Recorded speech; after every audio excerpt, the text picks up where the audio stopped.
கிறிஸ்துவில் பிரியமான சகோதரி சகோதரிகளே, அன்புக்கும் நேசத்துக்கும் பாசத்துக்கும் மரியாதைக்குரிய எனது அருமை சொந்தங்களே, நண்பர்களே, தோழர்களே, பெரியவர்களே, சிறார்களே, உங்கள் அனைவருக்கும் நம் ஊரின் பாதுகாவலராம் புனித ஜான் பெர்க்மான் சொல்லக்கூடிய திருநாள் வாழ்த்துக்களை மண்ணின் மைந்தர்களின் சார்பாக நான் உங்கள் அனைவருக்கும் திருவிழா நல்வாழ்த்துக்களை உறுதியாக்கிக் கொள்கிறேன். உங்களை இந்நாளில் பார்ப்பது பெரும் மகிழ்ச்சியாக இருக்கிறது. பல நாட்களாக, பல வருடங்களாக சந்தித்திருக்கிறோம். அதே வேளையில் கடந்த ஆண்டும் திருவிழா கொண்டாடுகின்ற போது நாம் சந்தித்தது. இந்த வேளையில் கடந்த ஆண்டு முழுவதும் தூய பெர்க்மான் சொல்லப்புடைய பரிந்துரை ஜபத்தின் மூலமாக நம் ஊர் மக்களை இறைவன் பாதுகாத்து வழிநடத்த வந்த மாபெரும் தன்னத்தை நினைத்து பார்த்து நன்றி கூறி விழா எடுத்து கொண்டாடி மகிழ்கிறோம். இன்றைய நாளில் மீண்டுமாய் திருமலுக்கு கொடுக்க இருக்கின்ற சிறுவர்கள் அவர்களுக்கும் எனது வாழ்த்துக்களை தெரிவித்துக் கொள்கிறேன். கடவுளின் பிள்ளையாய் இன்றிலிருந்து அவர்கள் மாறப்போகிறார்கள். கடவுளுடைய பிள்ளைகளாய் அவர்கள் உருமாறப்போக இருக்கிறார்கள். அவர்களுக்கும் எனது வாழ்த்துக்களும் நன்றிகளும் பாராட்டுக்களும். அதே வேளையில் அவர்களோடு இணைந்து என்று தங்களுடைய முதமாக ஆண்டவர் இயேசு கிறிஸ்துவுடைய திருவுடலையும் திரு இரத்தத்தையும் முதலாக பெற இருக்கிற உண்ண இருக்கிற பிள்ளைகளையும் வாழ்த்துகிறேன். கிறிஸ்தவன் கிறிஸ்தவளாக அவர்களும் மாறப்போகிறார்கள். கிறிஸ்துவை தாங்க இருக்க இன்றைய நாளில் அவர்கள் முடிவெடுத்திருக்கிறார்கள். அந்த விதத்தில் நாம் அவர்களையும் நினைத்து பார்த்து நன்றிகளும் வாழ்த்துக்களும் தெரிவித்துக் கொள்கிறேன். பிரியமானவர்களே, நம்முடைய திருத்தந்தை பிரான்சிஸ் அவர்கள் வருகின்ற ஆண்டை 2025 ஆண்டை எதிர்நோக்கின் திருப்பயணிகள் என்ற ஒரு மைய சிந்தனையோடு ஜூபிலி ஆண்டை கொண்டாடுவதற்காக அந்த மையப்பொருளை நமக்கு தலைப்பாக கொடுத்திருக்கிறார்கள். அந்த தலைப்போடு இணைந்து இந்த 10 நாட்களும் விவிலியத்தில் இருக்கக்கூடிய முக்கியமான தலைவர்களையும் நாம் சந்தித்து சிந்தித்திருக்கிறோம். ஆபிரகாம், மோசே, அதே வேளையில் ரூத், அதே வேளையில் இவர்களுடைய திருப்பயணங்கள் எப்படியாயிருந்தது, விவிலியத்திலே அவர்கள் மக்களுக்கு என்ன ஆற்றினார்கள், விவிலியத்தில் அந்த மக்களுக்கு என்ன கொடுத்தார்கள் என்பதை பற்றி அவர்களுடைய எதிர்நோக்கினுடைய பயணம் எப்படிப்பட்டதாக இருந்தது என்பதை குறித்து சிந்தித்திருக்கிறீர்கள். இன்றைய நாளில் நமக்கும் ஒரு தலைப்பு கொடுக்கப்பட்டிருக்கிறது. நாம் அனைவரும் அறிந்த ஒன்று, பீடத்தின் முன்பாக அது அழகாக சித்தரிக்கப்பட்டிருக்கிறது. தூய ஆவியார் எதிர்நோக்கினுடைய திருப்பயணம் என்று. பிரியமானவர்களே, நாம் தந்தையை கேள்விப்பட்டிருக்கிறோம், மகனை கேள்விப்பட்டிருக்கிறோம், ஆனால் தூய ஆவியானவரை நாம் கேள்விப்பட்டிருக்கிறோம். ஆனால் தூய ஆவியானவரை பற்றி கேள்விப்பட்டிருக்கிறோம், ஆனால் தூய ஆவியார் யார் என்பதை குறித்து இது நாம் முழுமையாய் சிந்தித்திருந்தது முடியாது. முழுமையாய் என்று யாரும் அதை உணர்ந்திருக்க முடியாது. ஆனால் உணர்ந்திருக்கிறார்கள். இது ஒரு மறைபொருள். நான் நம்முடைய கத்தோலிக்க திரு அவையில் எந்த ஒரு ஜெபத்தின் நிமித்தமாகவும் திருப்பலி நிமித்தமாகவும் குருவானவராம் சரி, மற்ற மக்களும் சரி, தந்தையும் மகன் தூய ஆவியாரின் என்ற பெயரோடு நாம் ஆரம்பிக்கிறோம். இந்த மூவரு கடவுள் நம்முடைய கத்தோலிக்க திரு அவையில் மறைபொருளாக இது பெற்றிருக்கிறது. எனவே இத்தகைய மறைபொருளும் 3 ஆட்களாக இருக்கக்கூடிய இவர்களிடத்தில் தூய ஆவியானவர் யார் என்பதும் அந்த 3 ஆட்களில் இவரும் ஒருவர். எனவே நம்முடைய தூய ஆவியானவர் என்று இன்று நாம் பல்வேறு மனிதர்களை பார்த்து நாம் சொல்லியிருக்கிறோம். இதோடைய அருகாமையிலும் சரி, மற்ற மக்களையும் பார்த்து திருவுலயத்தை ஏந்தி கொண்டு வீதிகளே சொல்வார்கள். அவர்களை பார்த்து அல்லேலூயா கூட்டம் என்று நாம் சொல்வோம். எங்களுக்கு தூய ஆவியானவர் இருந்திருக்கிறது, வழிநடத்துகிறது என்று சொல்வார்கள். பிரியமான சகோதர சகோதரிகளே, மனிதனிடத்தில் 3 ஆவிகள் இருந்து கொண்டிருக்கிறது என்பது அனைவருக்கும் தெரிந்த உண்மை. மனிதனிடத்தில் தூய ஆவியானவர் வழிநடத்துகிறார், இருக்கிறார். இரண்டாவதாக தீய ஆவி என்று சொல்லக்கூடிய தீய ஆவி இருக்கிறது. மூன்றாவதாக மனித ஆவி என்று அழைக்கக்கூடிய மனித ஆவி இருக்கிறது. தூய ஆவியானவர் குறித்து நாம் அப்பொழுது பின்புறமாக சிந்திப்போம். இந்த தீய ஆவியை குறித்து இன்று பல்வேறு மனிதர்கள் இன்று பேசுகிறார்கள். நாம் நம்முடைய மனிதர்களை பார்க்கிறோம். ஒரு மனிதன் பொய் சொல்லுகிறான் என்று சொன்னால் அவன் தீய ஆவி பிடித்தவன். ஒரு மனிதன் வேண்டாத செயல்பாடுகளை செய்கிறான் என்றால் அவன் தீய ஆவி பிடித்தவன். ஒருவன் நம்முடைய பழக்கத்திற்கு மாறாக செயல்படுகிறான் என்று சொன்னால் அவன் தீய ஆவி பிடித்தவன். இது தீய ஆவி. மனித ஆவியை குறித்து நீங்கள் சிந்தித்து இருப்பீர்கள். மனித ஆவி தூக்கத்திலே இதோ அவர் என்னை வந்து கொண்டிருக்கிறார், என்னை தொந்தரவு செய்து கொண்டிருக்கிறார் என்று சொல்வார்கள். ஒருவர் நம்மோடு உடனிருந்து பயணித்து வாழ்கிற மனிதர் இறந்து போய் விடுகிறார். அவர் இறந்து போய்கிற மனிதன் ஒவ்வொரு கனவு நிமித்தமாக நம்மிடம் வருகிறார். தூங்கி எழுந்தவுடன் சொல்வார்கள், என்னிடத்தில் அந்தோனிமா வந்தார்கள், பேசினார்கள் என்று சொல்வார்கள். என்னிடத்தில் இவர்கள் வந்தார்கள் என்று சொல்வார்கள், அருளப்பன் வந்தான் என்று சொல்வார்கள். இவர்கள் யார்? இவர்கள் கோஸ்ட் என்று ஆங்கிலத்திலே சொல்வார்கள். இவர்கள்தான் மனித ஆவி என்று சொல்வோம். பிரியமானவர்களே, இன்று தூய ஆவியானவர் எதிர்நோக்கினுடைய திருப்பயணம் புரியாத ஒரு புதிய ஒரு மறைபொருளாக இருக்கிறது என்று அனைவரும் சொல்வதுண்டு. ஏன் திருத்தந்தை பிரான்சிஸ் அவர்கள் எதிர்நோக்கினுடைய திருப்பயணம் என்று இன்றைய நாட்களிலே அழைக்க வேண்டும்? வருகின்ற வருடத்தைத்தான் நாம் கொண்டாட போகிறோம். அதற்கு முன்பதாகவே நம்முடைய தயாரிப்பாக எதிர்நோக்கினுடைய திருப்பயணம் என்று திருத்தந்தை பிரான்சிஸ் அவர்கள் அறிவித்திருக்கிறார்கள். அந்த பதத்தில் தூய ஆவியானவர் வேறாரும் அல்ல. இந்த தூய ஆவியானவர் உன்னிடத்திலும் என்னிடத்திலும் அவர் வழிநடத்திக் கொண்டிருக்கிறார். அவர் ஒரு துணையாளர். அவர் எல்லாவற்றையும் உங்களுக்கு கற்றுக் கொடுத்து கொண்டிருக்கிறார். பிரியமான சகோதர சகோதரிகளே, நான் இப்பொழுது சென்னையிலே வசித்து வருகிறேன். சென்னையிலே பணி செய்து கொண்டிருக்கிறேன். தமிழகத்தின் தலைநகரமான சென்னை மாநகரத்திலே இருந்து கொண்டிருக்கிறேன். இப்ப சென்னை மாநகரத்தில் இருந்து நம்முடைய வேலாயுதபுரத்திற்கு வர வேண்டும் என்று சொன்னால் நான் முன்கூட்டியே தயாரிப்பேன். எப்படி செல்வது? நாம் ஊருக்கு செல்ல வேண்டும், திருவிழாவுக்கு செல்ல வேண்டும். நோக்கம் திருவிழாவுக்கு செல்ல வேண்டும். சென்னையிலிருந்து இதோ வேலாயுதபுரத்திற்கு வர வேண்டும் என்று சொன்னால் நான் திட்டமிடுகிறேன். முதலிலே பஸ்ஸிலே செல்வதா, ரயிலிலே செல்வதா, மூன்றாவது சொந்த கார் இருக்கும் என்று சொன்னால் காரிலே பயணிப்பதா? இதுதான் சென்னையிலிருந்து வேலாயுதபுரத்திற்கு பயணிக்கிறோம். இது ஒரு பயணம். ஆனால் எதிர்நோக்கினுடைய திருப்பயணம் என்று சொல்கிற போது இதோ நம்முடைய வேலாயுதபுரத்திலிருந்து வேளாங்கண்ணிக்கு செல்கிறோம். நம்முடைய வேலாயுதபுரத்திலிருந்து பூண்டிமாதா திருத்தலத்திற்கு செல்கிறோம். நம்முடைய வேலாயுதபுரத்திலிருந்து காமநாயக்கம்பட்டிக்கு திருவிழாவிற்கு செல்கிறோம். நம்முடைய வேலாயுதபுரத்திலிருந்து புளியம்பட்டி புனித அந்தோனியானுடைய திருத்தலத்திற்கு செல்கிறோம்.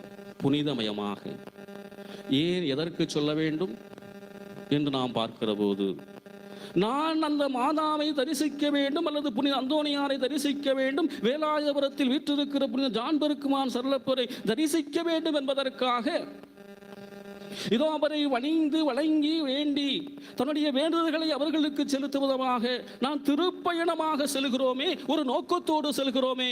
அதுதான் தூய ஆவியாருடைய எதிர்நோக்கியுடைய பயணம். இது ஒரு புரியாத புதிதாக இருந்தாலும் எளிய நடைமுறையில் உங்களுக்கு நான் விளக்கி காட்டுகிறேன். எனவே பிரியமான சகோதர சகோதரிகளே, தூய ஆவியானுடைய தூண்டுதலில் வழிநடத்துவதற்கு ஏற்ப இதோ நாம் பயணம் செய்கிறோம். பயணம் செய்கிற போது நாம் எப்படி பயணம் செய்கிறோம்? இங்கிருந்து புறப்படுகின்ற போது இதோ நாம் வேண்டிக் கொண்டு செல்வோம். எப்படி வேண்டிக் கொண்டு செல்வோம்? தந்தையிடத்தில், ஆண்டவர் இயேசு கிறிஸ்துவிடத்தில், தூய ஆவியானவரிடத்தில். எல்லோரும் பார்க்கிறார்கள், நாம் வேண்டுகிறோமா வேண்டாமா? ஒரு சிலர் வேண்டிவிட்டு செல்வார்கள், ஒன்று விட்டு வேண்டாம சொல்வார்கள். பிரியமான சகோதர சகோதரிகளே, வேண்டாத மனிதர்கள் இதோ பஸ்ஸிலே பயணம் செய்து கொண்டிருக்கிறார்கள். நான் சென்னையிலிருந்து இதோ நேற்றைய நாளிலே திருச்சியிலே இருந்தேன். அங்கு ஒரு கூட்டத்திலே கலந்து கொண்டு நான் விதாய்பித்துக் கொண்டிருந்தேன். அந்த கூட்டத்திலே கலந்து கொண்டேன். அந்த கூட்டம் முடிந்த பிறகு இதோ நான் திருச்சியிலிருந்து மதுரைக்கு வருகிறேன். மதுரையிலிருந்து திருச்சியிலே வருகின்ற போது இதோ மதுரை வழியிலே பஸ்ஸிலே ஏறி அமர்ந்து இருக்கிறேன், அரை மணி நேரத்திற்கு கூட ஆகவில்லை, திடீரென்று ஒரு சத்தம் கேட்கிறது. என்ன சத்தம்? டயர் வெடித்து விட்டது. பிரியமானவர்களே, இதோ கூட்டத்துடன் நேசமாக அனைத்திருக்கிற மக்களும் அலறுகிறார்கள். டிரைவர் தன்னுடைய சாமானத்தோடு இதோ வண்டியை நிறுத்திவிட்டு எல்லோரும் இறங்குங்கள் என்று சொல்லுகிறார்கள். விரைவாக எல்லோரும் ஓடிக்கொண்டு அடுத்த வண்டியை இதோ நாங்கள் பிடித்து வருகிறோம். பிரியமான சகோதர சகோதரிகளே, நாம் வேண்டாத பொழுது நம்ம நடக்காத ஒரு சில விஷயங்கள் நடந்து போய் வருகிறது. தீவினைகள் ஏற்படக்கூடியது. ஆனால் யாருக்கு எந்த ஒரு தீங்கு ஏற்படவில்லை. சிறிய ஒரு விபத்து வேண்டாத போது. பிரியமான சகோதர சகோதரிகளே, நாம் வேளாங்கண்ணிக்கு மாலை அணிந்து கொண்டு செல்கிறோம். வேளாங்கண்ணிக்கு மாலை அணிந்து கொண்டு எந்த நோக்கத்தோடு செய்து கொண்டிருக்கிறோம்? நான் மாற்றம் பெற வேண்டும்.